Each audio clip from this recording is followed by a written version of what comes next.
When is the best time to get a credit card?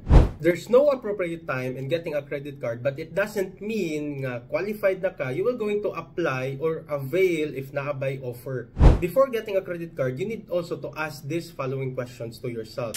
First, do I currently manage my finances properly?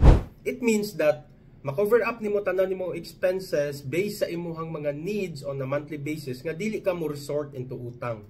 Second, how impulsive am I in terms of my spendings? If ever ba na mga sale, if mag-scroll ka sa imong social media na mga account na kay nakita na ganahan nimo, you will going to purchase it immediately ba?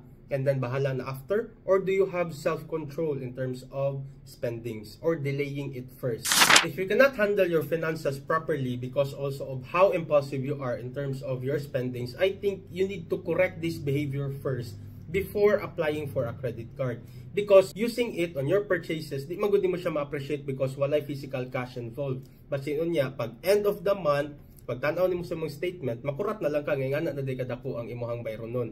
Daghat advantage ang credit card, but at the same time, napod siya mga disadvantage. It can be also your friend, at the same time, it can also be your enemy. So think about it first.